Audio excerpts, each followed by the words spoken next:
A child's future ability to succeed in the workplace, become a leader, and achieve long-term happiness will depend in no small part on their ability to build positive relationships.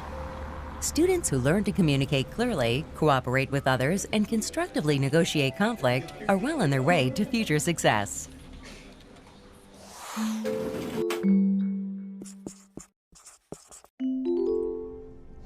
We've talked about self-awareness, which is understanding yourself, and then social awareness, understanding others.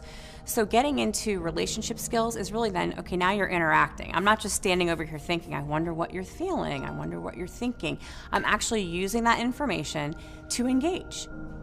In the classroom, there are lots of opportunities for kids to work together in pairs, to work in small groups, to work in large groups, so that they can actually practice this. So we can intentionally teach them explicitly, how do you disagree? How do you agree? How do you be respectful in giving your opinion? How do you take on an active role on a group project? So sometimes before you actually engage kids with a group, you talk a little bit about what are you going to do if one person is doing more than their share of work? How are you going to respond when one person doesn't seem to be contributing? What are the different roles that we have as part of this group? Who's going to be taking notes? Who's going to be making sure we stay on task? Who's going to be keeping time? Who's going to make sure that the conversation keeps moving? So we can actually teach kids how to be productive members of a group and give them lots of opportunities in every class to work in groups. You've probably heard quite often the idea of project-based learning or problem-based learning. And so that's not just your typical project, we're gonna build something together. It's actually thinking about, okay, let's take our learning and apply it to a real-world problem, and then as a group, we're gonna solve that. And it's a wonderful way because kids are learning content, they're learning standards, but they're also learning relationship skills. How do we work together?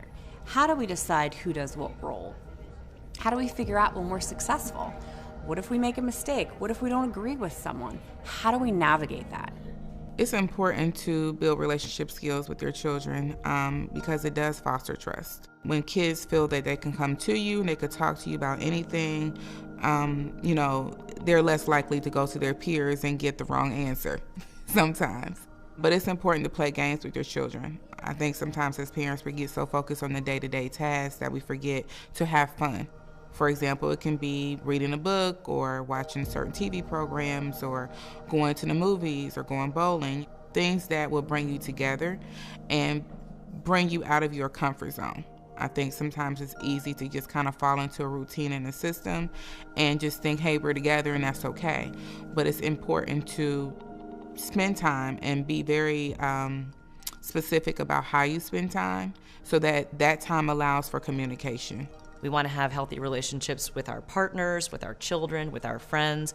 We know that a social network and positive relationships helps us mitigate against stress, against illness. It increases our longevity. Positive relationship skills are critically important.